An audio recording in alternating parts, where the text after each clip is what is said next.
Principal and distinguished guests, lords, ladies and gentlemen, we come now to the main event of the evening, that is the presentation of awards. And welcome to those who are joining us by live stream tonight. Now, for obvious reason, last year we were unable to hold this event, so tonight we are recognising and presenting awards from last year as well as this year. We therefore have nearly 30 awards to present, and time constraints dictate that, except in a very few cases, I'm only able to give a fleeting summary of the respective citations, which may not do appropriate justice to the winner. So I would therefore urge all of you to take with you the two booklets that you have in front of you, which will give you a better understanding of the full justification for each of the awards. For the award winners, please make your way to where the beadle is standing in front of me as I start to announce your award. And after receiving your award, please return to your seat, continuing in the same direction, or in pilot speak, please maintain a right-hand circuit. One other administrative point briefly, the two trophies tonight, the Winkle Brown and the Gordon Burge trophy, are being awarded to both last year's and this year's winners. There's only one trophy and there are two winners. Therefore, could I ask that last year's recipient, which will be announced first, once you've had your photograph taken, please give the trophy back to the beadle so you can bring it back to take up for this year's recipient. Before we present the awards, however, at a court meeting earlier this evening, there were 5 other presentations made. And so I would ask each recipient, please, as I call your name, please stand, and please keep any applause until all 5 are standing. The following were presented with Master Air Pilot certificates. They're Steve Price, Paul Smiddy, and David Coburn. And Master Rear Crew certificates went to Richard Byrne and Kevin Weller. Our congratulations.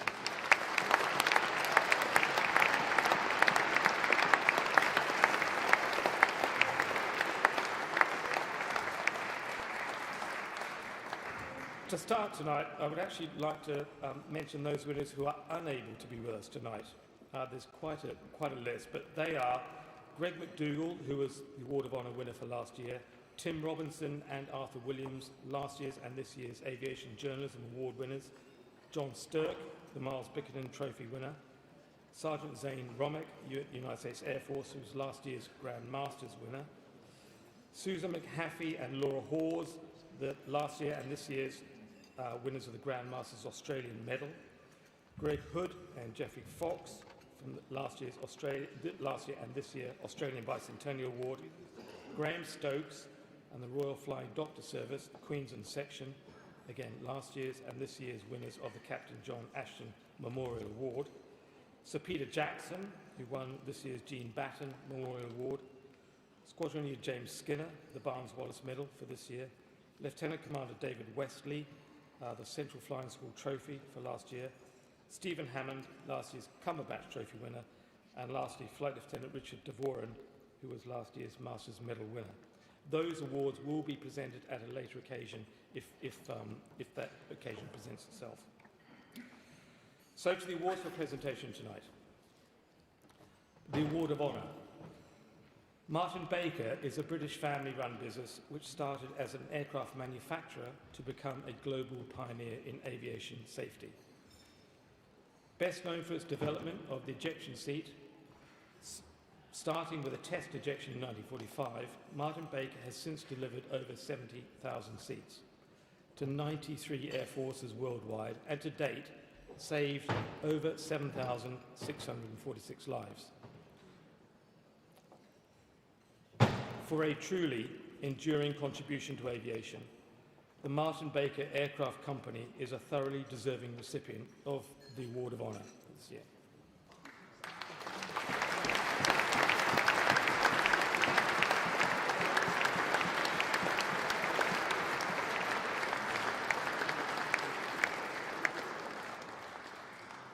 Our John Landymore Trophy. This is for our outstanding PPL scholarship student for the year. And from the initial impression that she made upon the Scholarship Selection Committee to the approach she adopted during her flying training, Anne Soltal was exemplary. and hopefully she's going to come to the Beale. Anne, are you coming? As a result of her personal qualities and professional, competent approach to flying demonstrated during her training for a PPL, Anne Soltau is awarded the John Landymore Trophy for 2021.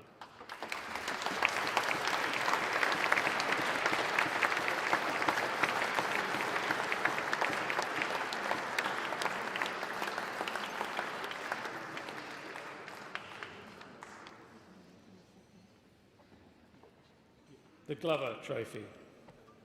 Captain James Lowry demonstrated exceptional levels of commitment and skill on his Army Pilots course and was recognised as the best student and top tactics student on the testing operational training phase. Most impressive of all was Captain Lowry's performance on the Apache conversion to roll course, when his performance was outstanding and by no means typical of the usual output standard. He is very worthy of recognition by this year's award of the Glover Trophy.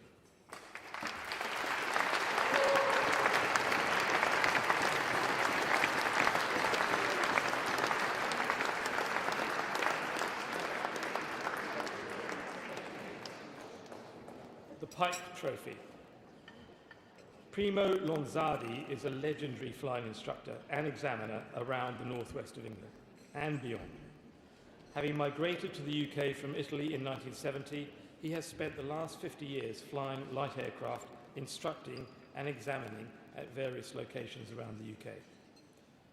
Today, he continues to delay a well-earned retirement and can be found still travelling around and examining new and existing flying instructors. He is a stalwart of general aviation and flying instruction in the UK, and is an extremely worthy recipient of the Pike Trophy.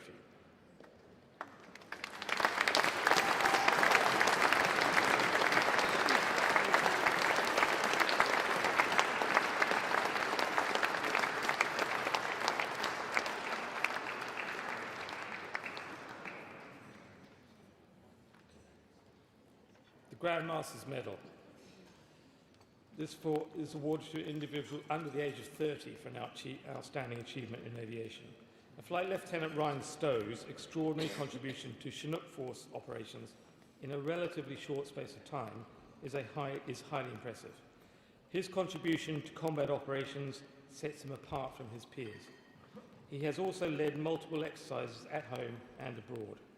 An outstanding example was his delivery and execution last year of the largest single rotary wing lift of the British Army, executed immaculately by this impressive young officer, who is richly deserving of recognition by the award of the Grand Master's Medal.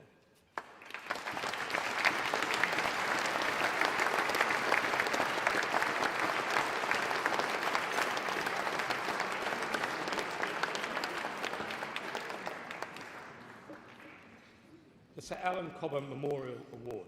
This is for last year.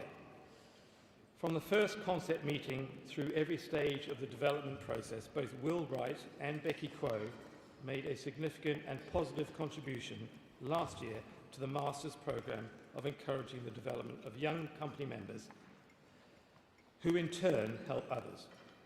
For their outstanding services to the company, which made such a positive difference in the most challenging of years, and which have influenced the way in which the company operates and will operate in the future.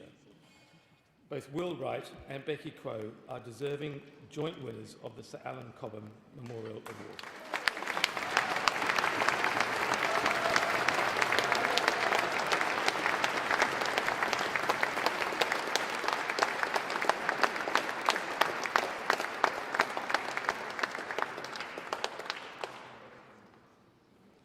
The Johnson Memorial Trophy for 2021.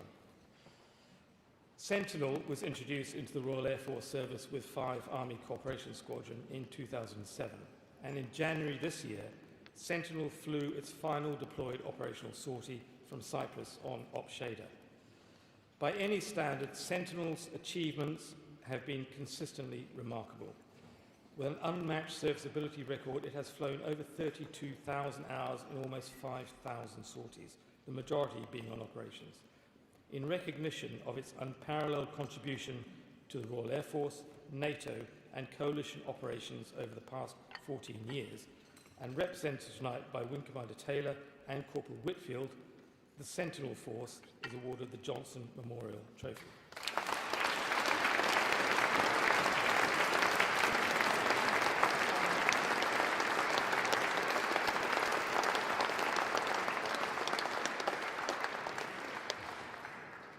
The Sir Barnes-Wallis Medal from 2020. In 2019, the United States Air Force F-16 Cruise Missile Defense Tactics Team devised and successfully tested a revolutionary tactic using an air-to-ground laser-guided rocket for ground-to-air missile defense. To prove the concept of using these low-cost weapons in a manner their designers never imagined, the team had to navigate a test approval process which generally requires 24 to 36 months. However, this team achieved an approved test plan in less than 8 months. The commitment and passion of the team with the ability to rapidly plan and execute a paradigm-shifting test in record time is an innovative and exceptional contribution to aviation. Represented tonight by Majors Entine and Wynne, the team is accordingly recognised by the award of the Sir Barnes-Wallis Medal.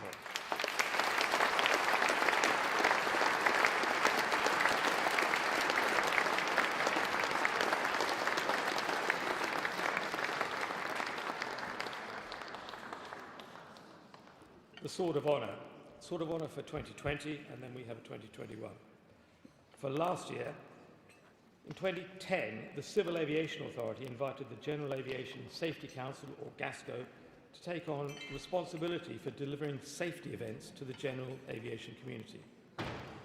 GASCO willingly agreed and recruited a team of experienced pilots as regional safety officers. All are unpaid volunteers with a wide-ranging experience of GA. Most of them hold additional qualifications such as a flying instructor, examiner, or even test pilot. All members of the team are unswerving in their dedication and have indisputably made an outstanding, original and practical contribution leading to the safer operation of general aviation aircraft and saving lives. In recognition of their work, they are collectively awarded the Sword of Honour.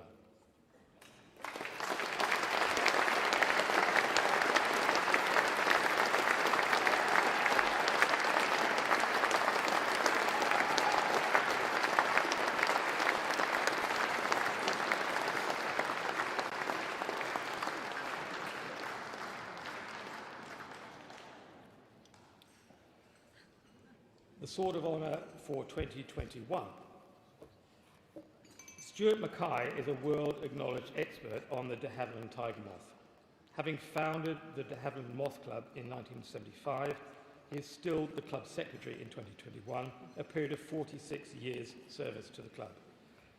Stuart also encourages young engineers to learn the skills and knowledge required to keep vintage aircraft flying, as without such skills, such aircraft would cease to fly. There can be no doubt about Stuart's contribution over many, many years in the field of general aviation. Stuart is a true gentleman whose enthusiasm toward aviation is infectious. In recognition of his work, he is awarded the Sword of Honour.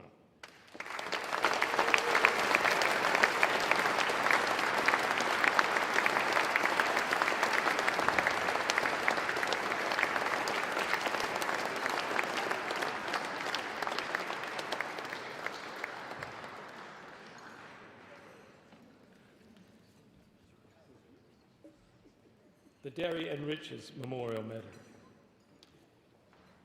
Kelly Latimer is a former United States Air Force pilot who has over 6,800 flying hours in more than 50 types and is a distinguished test pilot and a leader as exemplified by her military and civil achievements.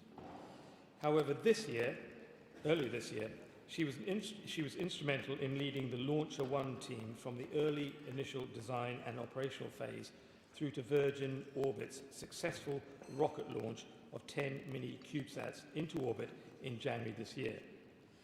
Kelly inspires by her achievement and for her effortless skills in integrating teams and guiding programs through to completion. She's unable to be here tonight, but represented by Stephen Attenborough from Virgin Galactic, who's collecting the award on her behalf. Kelly Latimer is a very worthy recipient of the Derry and Richards Memorial Award.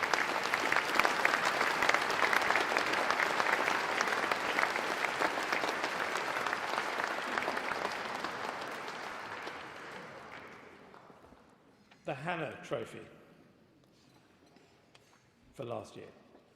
Cliff Spink is one of the most recognisable and long-standing Warbirds pilots flying on the air display scene, perhaps best known for his enduring association with the Spitfire. It took 27 years from his first Spitfire flight in the summer of 1991 to being the only living pilot to have flown all the airworthy Spitfire marks. That's Mark 1 through to the PR-19, Merlin 3 through to the Griffin 65 engine. A feat that is unlikely ever to be achieved again. His extensive Warbird display flying career reached its conclusion at Duxford in 2019 when Cliff led the Spitfire formation, bringing the curtain down on his airshow career with a solo display followed by a final low flypast. For his outstanding contribution to the art of display flying of vintage fighter aircraft, most notably the Spitfire, Cliff Spink is awarded the Hannah Trophy.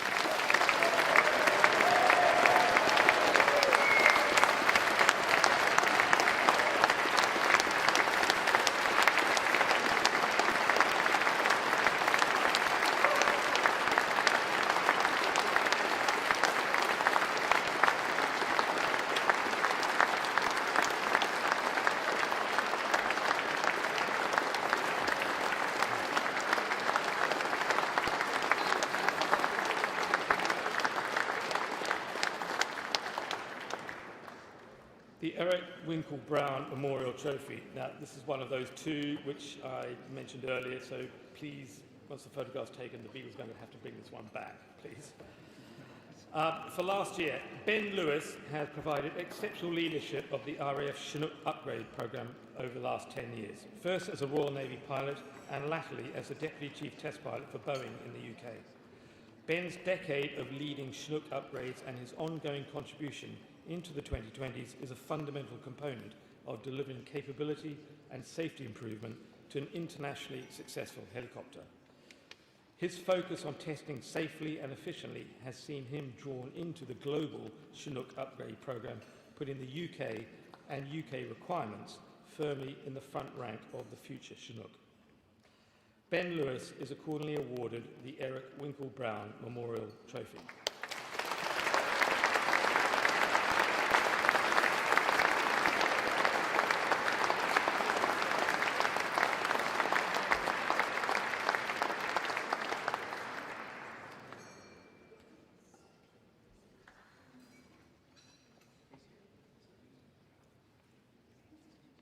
I have a slight pause because I need this trophy back here.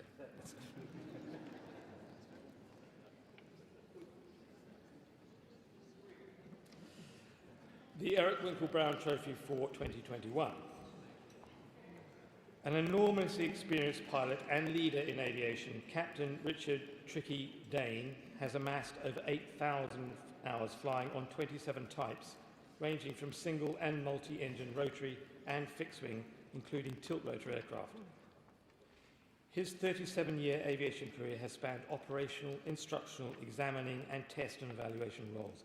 He is a very much revered aviator in military and civilian circles alike. For his exceptional achievement and contribution to the operational assessment and development of these aircraft and systems, Captain Richard Dane is awarded the Eric Winkle Brown Memorial Trophy.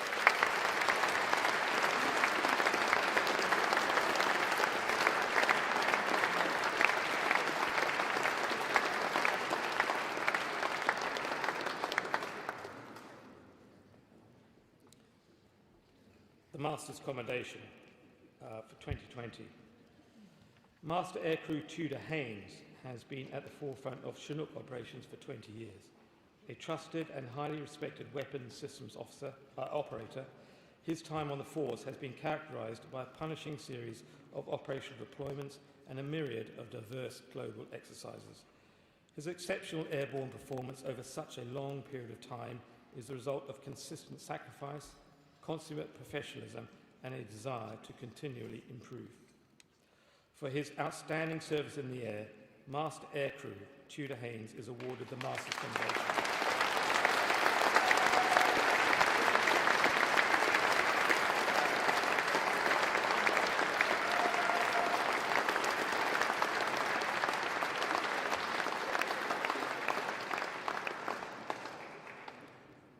The Master's Commendation for 2021. Major Kevin Anderson is an exceptionally experienced A2 qualified helicopter instructor, instrumental in the development of peers and subordinates across Army aviation for 30 years, amassing some 6,000 flying hours across 5 helicopter platforms. As a leader, coach and mentor, his dedication to aviation instruction and assurance has been pivotal in the development of subordinates and peers across a wide range of aircraft. For his long and outstanding service and devotion to duty in the air, Major Kevin Anderson is awarded the Master's Commendation.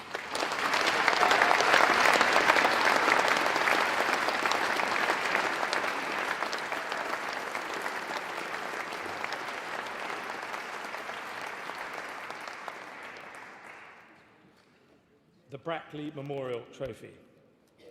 Number 32, the Royal Squadron, based at RAF Northolt, delivers command support air transport to members of the Royal Family, government ministers and senior military leaders, and has done so for the last 50 years. The members of 32 Squadron and its contracted engineering support partnerships have been tested many times during the squadron's illustrious history, but none more so than during the lockdown period last year, which required exceptional teamwork and dedication to ensure unwavering support to the government despite limited manpower and ageing aircraft and very difficult circumstances. It is for this unstinting professionalism and commitment in support of the UK's strategic interests that Number 32, the Royal Squadron, represented tonight by the OC Wing Commander Chadwick, is a thoroughly deserving winner of the Brackley Memorial Trophy.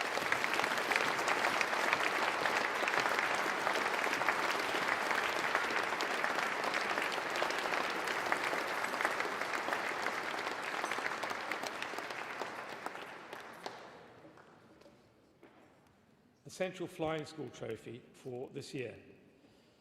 Flight Lieutenant James Hobkirk has displayed exceptional dedication to helicopter flying, instruction and examination across a variety of RAF and tri-service units for 32 years. He has amassed in excess of 7,000 flying hours and qualified on 10 types of fixed and rotary wing aircraft. His rotary wing experience in the British forces is unparalleled. For his immense aggregate contribution to military aviation instruction, both on operations overseas and in the UK, Flight Lieutenant James Hobkirk is a highly deserving recipient of the Central Flying School Trophy.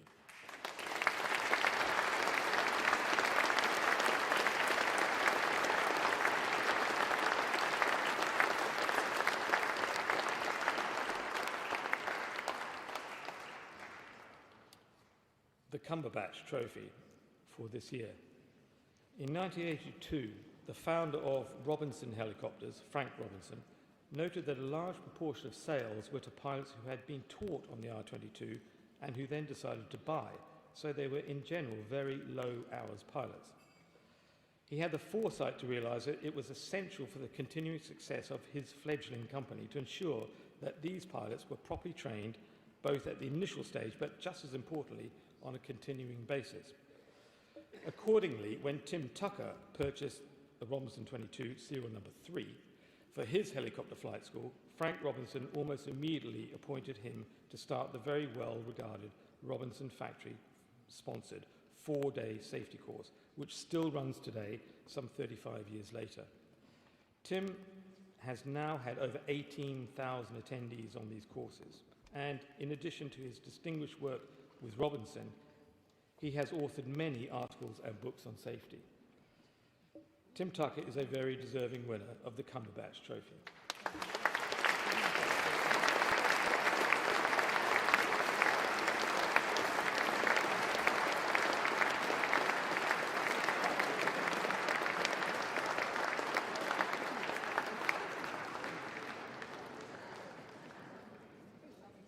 the Sir James Martin Award for 2020. During 2019, 814 Naval Air Squadron Survival Equipment Section not only supported several embarked ships and tanker deployed flights, but also shore-based elements at short notice in support of critical national tasking, often resulting in long periods of deployment or time on duty rosters at very high readiness. During an independent assurance visit by the Naval Flying Standards, the section was assessed as outstanding and exceeded the responsibilities asked of them, setting a standard for others to follow. Accordingly, the 814 Naval Air Squadron Survival Equipment Section, represented tonight by technician Sam McNeil, is a deserving winner of the Sir James Martin Award.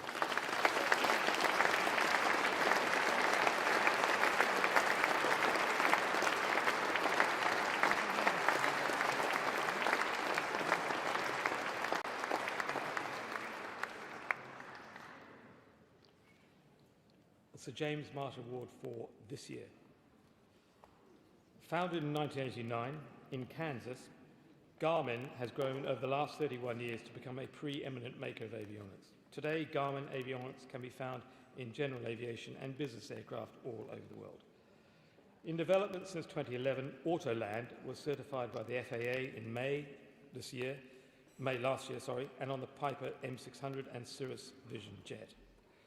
Thanks to innovations such as Autoland, Garmin continues to be a worldwide leader in avionics development, and there can be no doubt that Autoland will be a lifesaver in years to come. Garmin, tonight represented by Tim Luton, is accordingly the deserving recipient of this year's James Martin Award.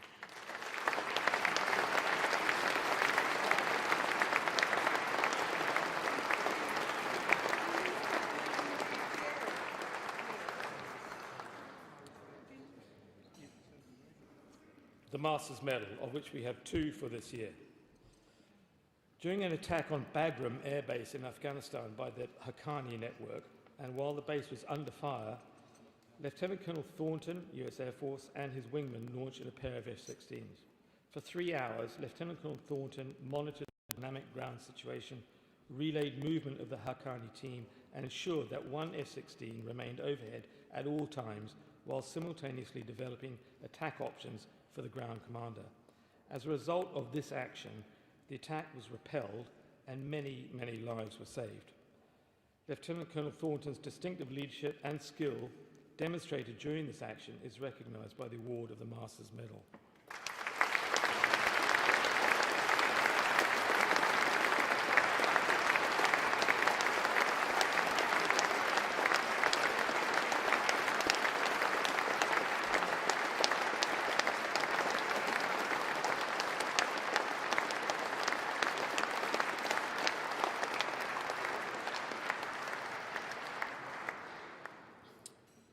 On the 8th of July last year, Flight Lieutenant Douglas was the leader of a pair of Typhoons operating to protect an Iraqi air base when, after multiple electrical failures and with potential engine damage, Flight Lieutenant Douglas had no choice but to divert to the very air base he was charged with protecting.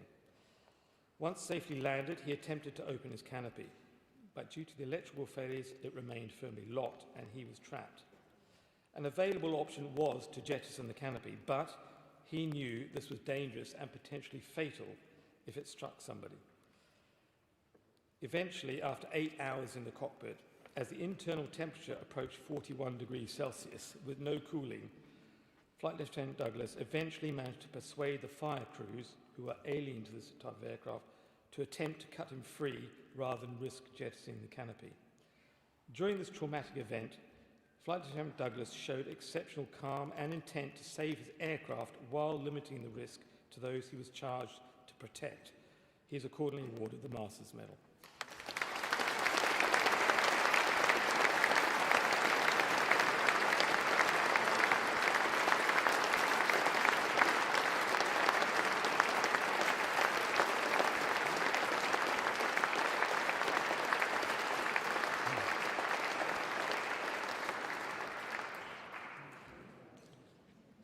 The Grand Masters Award is for last year.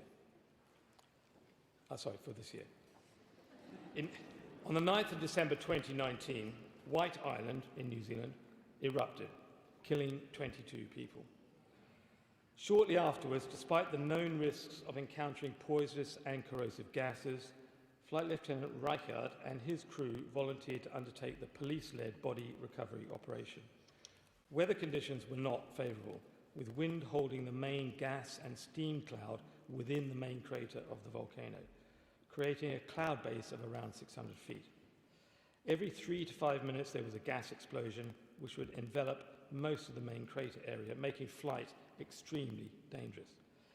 However, the crew developed a plan to operate within the crater in cycles, moving clear when personal irritation became significant, the effects of the gas were noticeable, or the gas cloud forced them from the crater.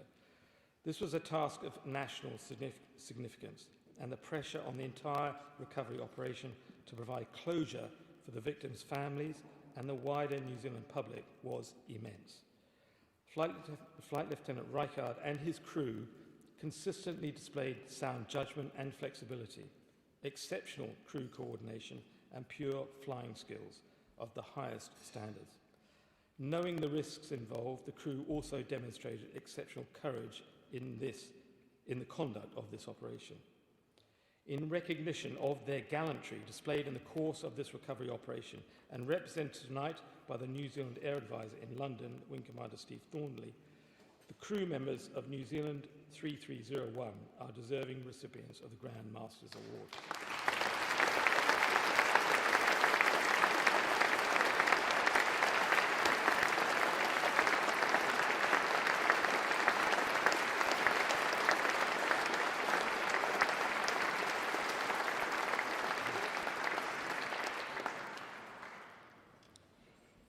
The second one of those trophies, well, there's only one, but there's two recipients. For last year, 2020. On the night of the 10th of February 2019, Flight Lieutenant Medford was the captain of a Chinook on an operational flight in atrocious weather conditions. As the formation continued towards a remote landing site, the crew noted the strong and distinctive smell of hydraulic fluid. Within minutes, the mist of highly flammable fluid reached the cockpit and covered the flying instruments. Flight Lieutenant Medford immediately ventilated the cockpit to clear the hydraulic mist and regain his already poor visual references with the desert floor no more than 100 feet below. With emergency somewhat contained, the formation continued to battle through the adverse weather to the nearest landing site. With 2 of the 3 hydraulic systems indicating inoperable, usually an immediate landing would be required. But as a loss of the final system would render the aircraft completely uncontrollable. However, given the hostile location, Flight Lieutenant Medford decided to continue and ensure the aircraft, crew, and passengers were not exposed to the very, very significant ground threat. Eventually, the aircraft arrived at a remote landing site where Flight Lieutenant Medford was able to conduct a safe shutdown procedure. Flight Lieutenant Medford demonstrated outstanding clarity of thought and exceptional leadership, judgment, skill, and aviation awareness throughout this situation, and is a highly deserving winner of the Hugh Gordon Burge Memorial Award.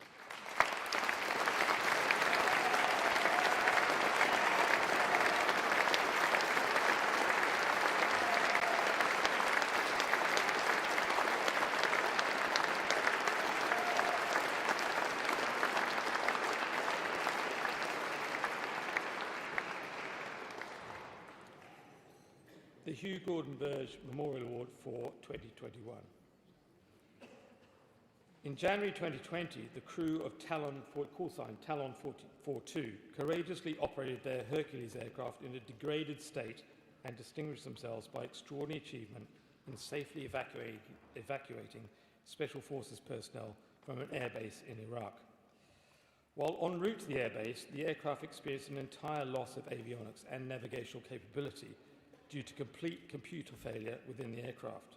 However, the priority of the mission meant that the crew determined to press on. Once landed at the Iraqi airbase, the crew loaded 93 personnel, 37 more than permitted in usual circumstances, which made fuel requirements even more critical. After takeoff, the challenge was further compounded when the intended point of landing was reported to be under threat of imminent attack. Low on fuel and with no aerial refueling options available, Talon 4-2 diverted to Kuwait International Airport before eventually being able to continue to their intended destination. The professional competence, skill and devotion to saving the lives of those on board, displayed by the crew of Talon 4-2, represented tonight by Major Summerlin, is deserving of recognition by the Hugh Gordon Burge Memorial Award.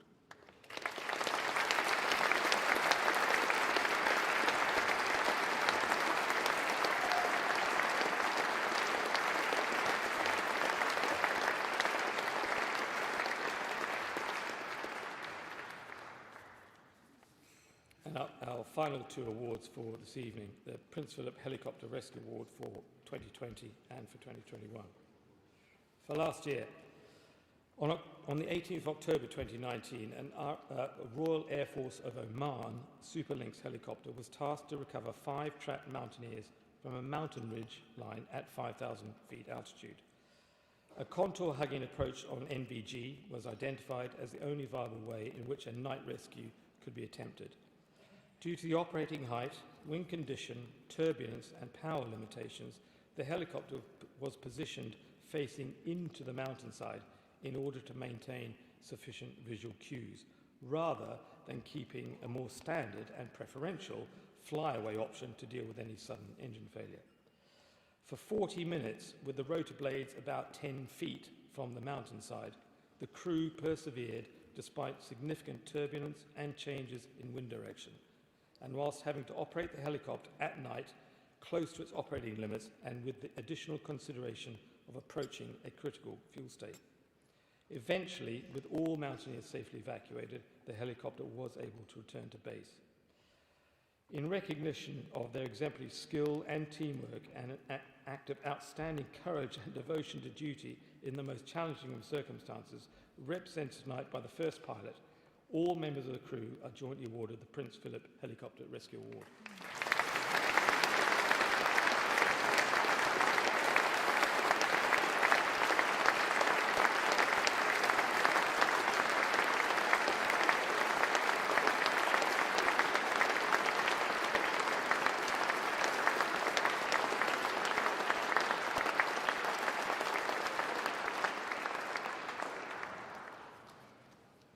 Prince Philip Helicopter Rescue Award for this year.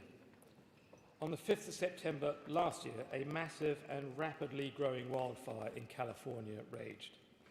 With the reports of 30 people trapped by fire and facing a gruesome death, an immediate air evacuation was required as roads were impassable. National Guard air crews Schooner 20 in a Chinook and Marco 27 in a Black Hawk were tasked and were prepared to execute a hasty night search and rescue in the middle of an uncontrolled, rapidly moving, extremely hazardous wildfire. While approaching the rescue location, raging fire and dense smoke caused Marco 27 to lose sight of Schooner 20.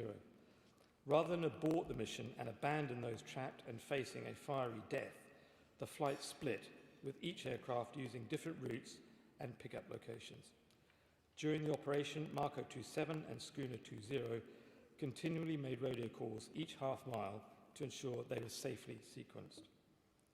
As the aircraft entered the rescue area, which is obscured, and with the aircrew breathing noxious smoke, the crews discovered hundreds of people, not 30 as expected, were clamouring for rescue. It was a scene straight out of Dante's Inferno. Unable to carry all evacuees in a single lift, the crews returned to base, quickly offloaded evacuees, refueled, and promptly headed back to conduct additional rescues. In the face of daunting environmental conditions and physiological hazards to the aircrew, the determination and skill of Schooner 20 and Marco 27 saved 263 people and 16 dogs. All members of both crews are accordingly awarded the Prince Philip Helicopter Rescue Award.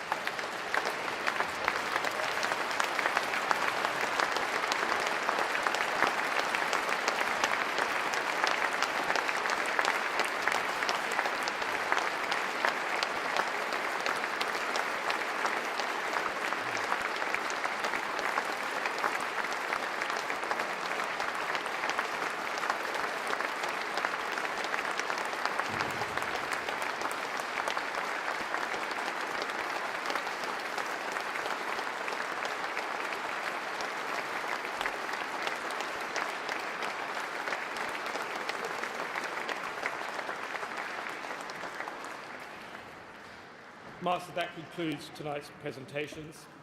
Over to you. Thank you.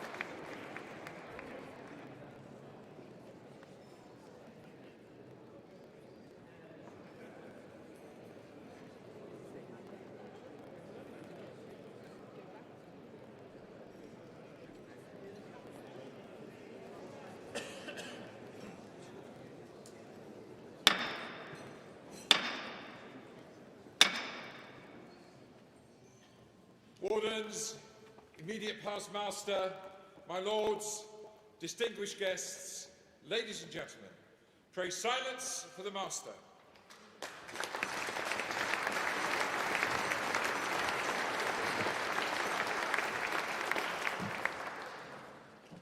Immediate past master, lords, masters, liverymen, pilots, distinguished guests, ladies and gentlemen all. 30 years ago, David Maleverer, our master of the day, used his considerable charm and persuasion to enable the then Guild to use this great hall for our trophies and awards banquet, the first livery company to do so. And we have been able to celebrate success, bravery, and achievement in aviation in this spectacular and hallowed hall ever since. May I say, the envy of many other livery companies.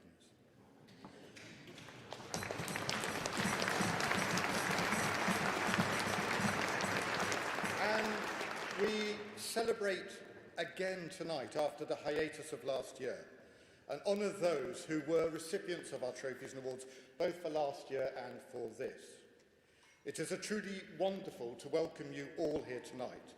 And may I say, fellow air pilots, liverymen and guests, what an absolute delight it is to be here dining with us together all again.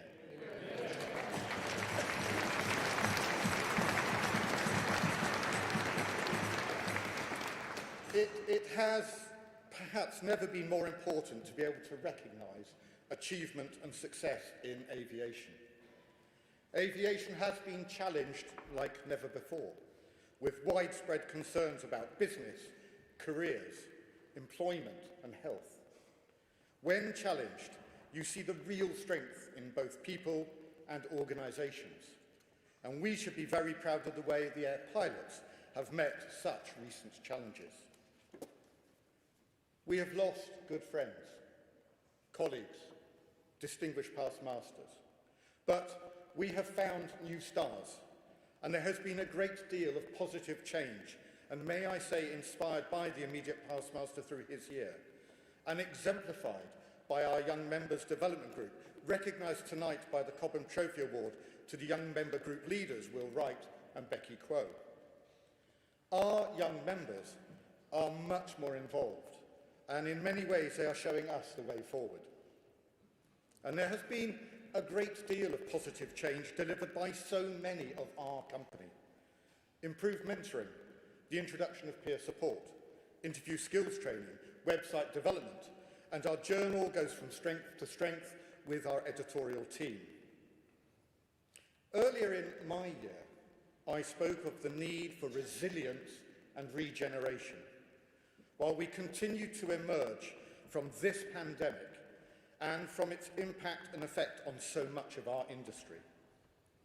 We can take the opportunity tonight to focus on that essential and fundamental element that is the core of aviation: the people, the pilots, the navigators, the rear crew and their like, whose dedication, application and bravery leave us all in awe and appreciation, and who exemplify what is good and is great in our profession. To all our winners and recipients, we salute you.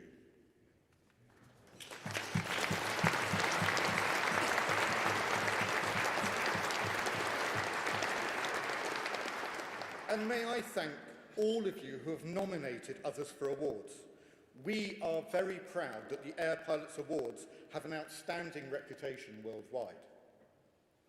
May I also take this moment to thank the Air Pilots Trophies and Awards Committee, our learned clerk, and all our office team, Eloise, Anna, James, Angie, for all their hard work in making this event and banquet happen.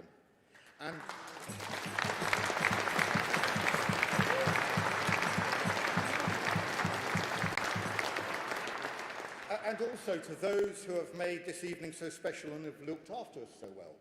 The Guard Honour of the Honourable Artillery Company, the musicians from the London Banqueting Ensemble, and of course the Guildhall catering staff and everybody who has served us.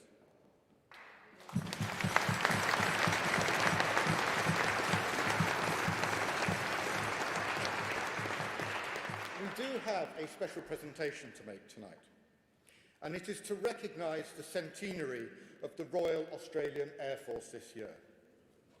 In the unavoidable absence of their Chief of Air Force, I would like to ask Group Captain Adrian Mazo to come up here and accept from us a centenary sword, and may I at this point thank our past master Robert Pooley and Pooley Swords for enabling this presentation to be made in this special year for the Royal Australian Air Force.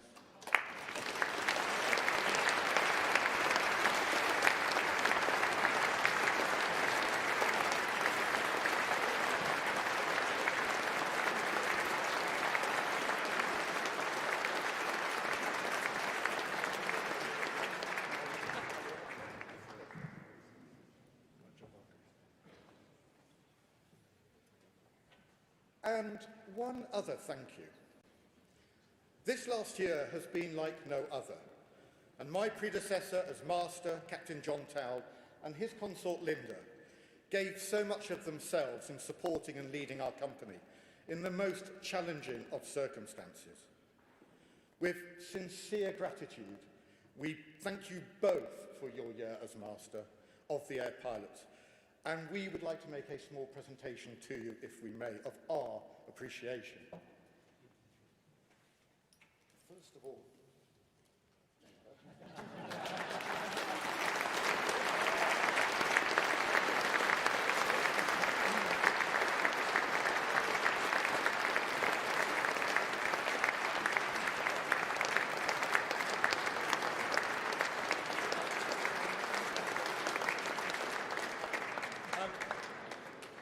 may I just thank at this point, especially my fellow colleagues on the GPNF and particularly the Master-elect Robin Keegan for helping in doing this piece.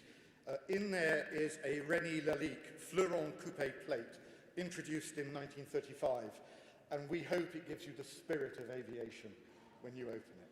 Thank you very much.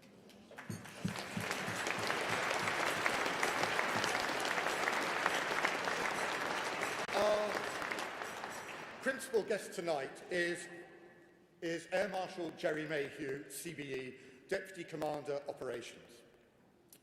I first met Jerry at the RAF Selection Centre, Biggin Hill, and we arrived at the RAF College Cranwell together on the 28th of March 1988, both on the same flight of A Squadron, number 110, initial officer training, and we graduated together on the Queen's Parade on the 28th of July.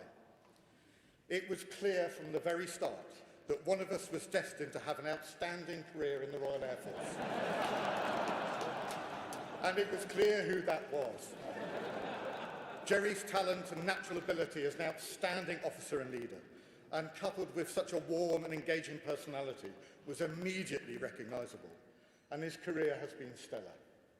After a tour as an air traffic control officer in RAF Germany, he remustered as a pilot and was posted to fly the Jaguar. He became a qualified weapons instructor and completed an operational exchange tour in the United States where flying the F-16, before returning to the Jaguar as a flight commander. After a short-based tour in central Iraq, he assumed command of 13 Squadron, the finest RAF Tornado Squadron, if I may just say so, flying the Tornado GR4, and later as Air Officer Scotland, took command of RAF Lucas flying the Typhoon. Air Marshal Mayhew has amassed nearly 3,000 flying hours and over 200 operational sorties. He has completed numerous senior staff officer tours. He was the Deputy Principal Staff Officer to the Chief of Defence Staff and worked in the Cabinet Office as the Deputy Director responsible for Defence and Homeland Security aspects of the 2015 SDSR. As an Air Vice Marshal, Jerry commanded the RAF's No. 1 Group, responsible for the fourth generation of all RAF Combat Air, Battle Space Management and ISTAR capabilities, as well as the UK JFAC. He subsequently joined the Air Force Board as the Assistant Chief of the Air Staff. By the way, that made him a board member of the CAA, where we bumped into each other again. But promoted to Air Marshal, he took up his current post as Deputy Commander Operations in April 2019. Aside, Jerry is currently President of RAF Rugby Union and is also a freeman of the Haberdashers Company, making the circuit back to the city and the livery complete. Before I ask Jerry to respond on behalf of the winners, may I ask all air pilots to stand with me and toast the award winners and our guests. The award winners and our guests.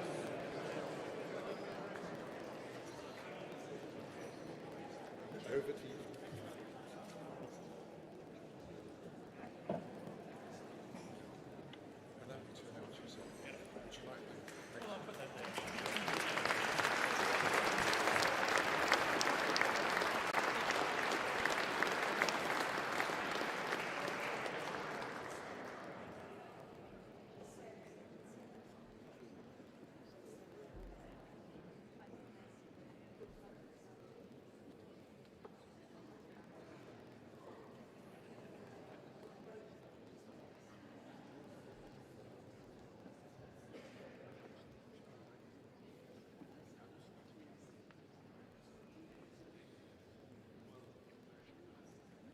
Silence for Air Marshal Jerry Mayhew.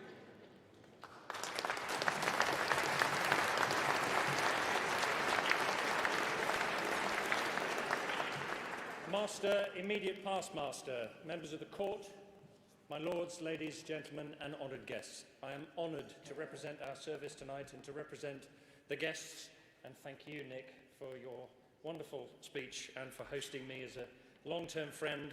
Who'd have thought two spotty Herberts 30 years ago would be here looking like two Herberts? But thank you for your friendship, thank you for your guidance of the company, I know, and John, thank you for yours. And I hope that as this year comes to a close, that both of you will be able to celebrate appropriately with the next master as freedom hopefully returns to us. But thank you very much for everything that you are doing. But I think, Nick, Master, you used the word fellowship earlier on, which truly reflects what I think this room is about. It is friendship, it is fellowship, it is like-mindedship in everything that we all do, whatever we have done with the enterprise or aviation sector before. So I think you're absolutely epitomising it. And I am humbled by everything that I heard tonight as we celebrated those winners as well. True stardom, I think we would all agree, that recognised courage, bravery and dedication, young leaders, inspiring people, heroes and lifetime achievements.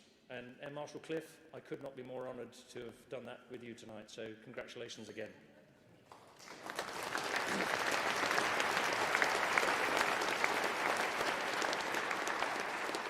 As you have said, Master, the last 18 months has been characterised by turmoil across the whole of the aviation sector. But again, back to that word fellowship, that everybody just got together and did something to help each other. Whether you were working, whether you were furloughed, whether you were, like we were, continuing to do as much as we possibly could to support the NHS and the international system, we all pulled together. And again, when you look at the examples before us that are often not seen in the media, but I know that many of the furloughed cabin crew, for instance, got together, bought buses, went round the NHSs and provided crew rooms for NHS staff at hospitals, military support working across logistics, command and control, working with other government departments to help. And of course, from my own service, I was delighted to see that we were able to support the international efforts as well of bringing not just British citizens back to the United Kingdom, but also making sure that the prized vaccines have been spread across the world in the last few months, and we will continue to do that. So my thanks to all of you, if you have lent in to be able to help that COVID effort, because it has been a Herculean effort, and you have continued to do it. So thank you.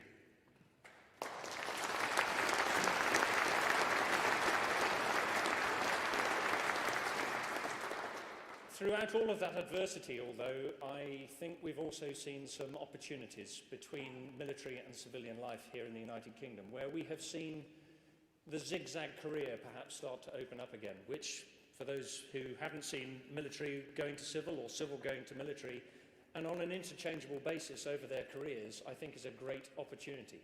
We have seen colleagues from Rolls-Royce, from British Airways, from Virgin, and a host of other airlines come to the Royal Air Force and our sister services during this period when they were sadly made redundant from their companies. And hopefully we'll keep them for a bit longer as the market recovers. But the great opportunity is, as they return, should they return, then they will also be taking friends and colleagues back into the civil world from the military. And long may that continue, because again, I think the sharing of ideas is essential for our future in the strength of the sectors we all modernise.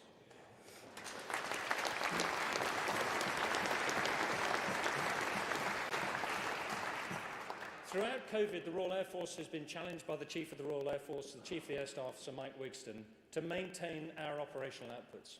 And that included the training system all the way through to the operations that we do around the globe. It was recognised early on that if we paused or slowed down training, then the effect would occur within 18 months to 2 years, and we would not recover. And that was the same for our sister services, who at various times during those first few months rocked on their heels when we were trying to teach young people how to do this business in 1940s infrastructure, surrounded by some varying ages, shall we say, of people who were in the danger zone. But we had to maintain that output. And again, I'm delighted that everybody did so, because we have been able to continue to do everything here in the United Kingdom and overseas. More of that in a few moments. But the Chief was also very clear that we had to continue to modernise. When he, Air Marshal Andy Turner and myself arrived as the top of the service nearly 3 years ago, it was evident to us that there were practices and ways, for our Navy colleagues, that we don't have traditions in the Air Force, there were ways that were still of the 1950s. Some in the 80s, but there were quite a lot from the 1950s, which included our career structure, where you came in as something and you left as that thing, however many years later. So we're really, again, trying to modernise, and we've continued doing that over the last couple of years, to ensure that people are given greater choice over the coming years, so that when they come in, they have an opportunity to train across varying things within a profession rather than just one trade. And we'll see that continue to be evolved over the next few years. If you hear the words professions and from my colleagues, then that's what we're after. We're trying to modernise, and we are trying to use our second century to really reach for the stars, not just to be per ardua. We really do believe in our motto. So the excellence of our people has shone through, and it continues to do so across the global world that we are involved with. And despite an integrated review, Brexit, COVID, the launch of a new industrial strategy, you have seen the service continue to deliver what we have been asked. But we've also perhaps seen a few shocks or surprises from that integrated review. And again, in terms of modernisation, you will see us start to retire some of our older platforms, such as E3D Sentry, the C-130 Hercules, the older of our Hawks, and some of the older of our Typhoons. That's not a case of we're short of money, we need to get rid of them. They are not relevant in the modern and future battle space. And this was and had to be our opportunity, that we had to take a short period of risk potentially to recapitalise in the platforms, capabilities and people that are right for the 21st century, from the fight to the engage. So that's why we're doing that, and we will continue to do so. I was also delighted in the integrated review that you saw the launch of the United Kingdom Space Command. And delighted here tonight we have the current Space Commander, Air Vice Marshal Paul Godfrey. Goddess, you're doing a great job, and you are continuing to bring space together in the military sector in a way that has never been done in this country, and long may you continue.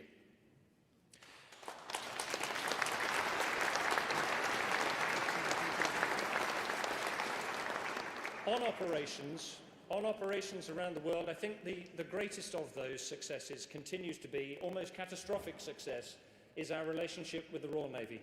Happy Trafalgar Night, by the way. The Royal Navy and the Royal Air Force have worked hard over the last 3 or 4 years to cancel out any of that poor relationship that one might have seen in the press over the last several decades as we lost carrier air power and have now regained it. And the maritime and air environments working in unison, shortly to be added by the air environments from our land colleagues with Prince of Wales and further activity, is stupendous. The carrier strike group that is slowly sailing through the Indian Ocean coming back towards home after, by December, 8 months at sea, has been an astonishing success around the globe, and at one time has seen 5 carrier strike groups operating in the Pacific together, stressing that we are pushing for a global Britain and that we continue to make sure that we have freedom of the air and the seas.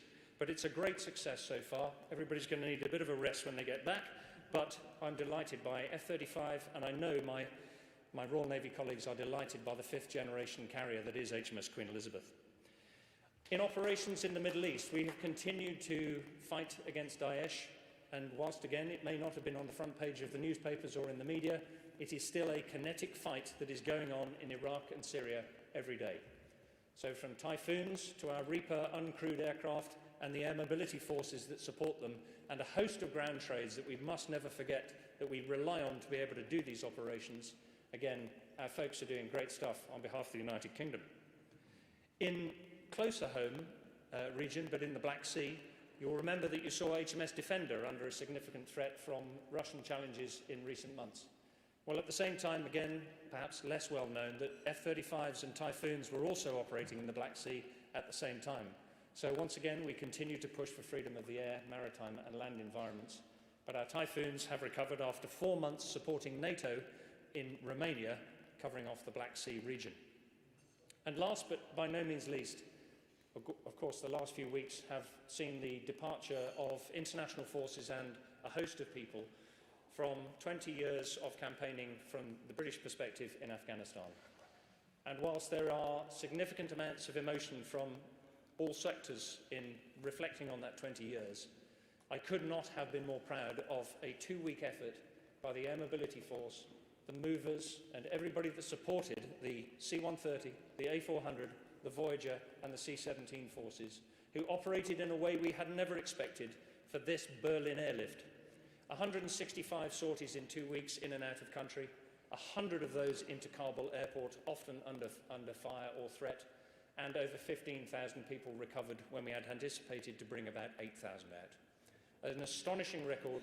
None of those sorties were lost for aircraft availability or unserviceability. And if any of the companies are here, please continue that performance now that we're off operations in pitting.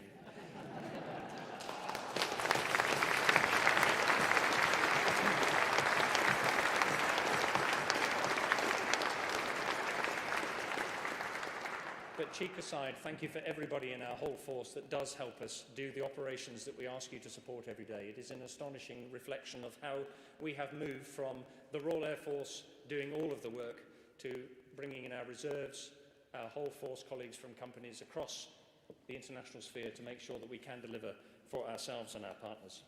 And it's about that agility that we really want to get after now. So not just modernising, but modernising our operational posture.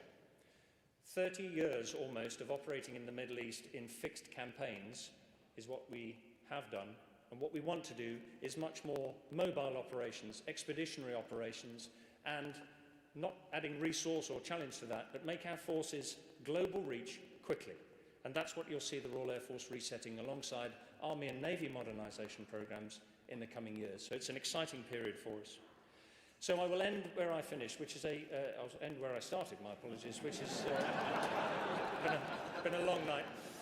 So my thanks to you all for gathering together in fellowship, and to the honourable company of Air Pilots and to the Master, thank you for your guidance and inspiration alongside so many of your colleagues here tonight.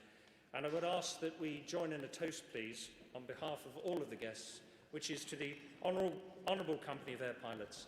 May they flourish, root and branch forever.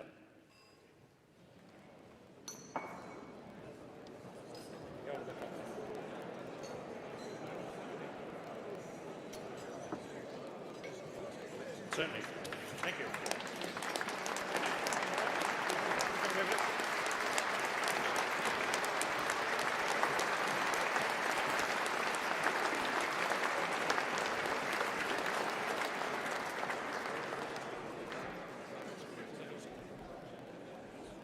Thank you, ladies and gentlemen. That concludes the formalities this evening. The Master invites you to join him for a stirrup cup in the old cricket room prior to departure. Would you now please stand to make way for the Master, the immediate past Master and Prince...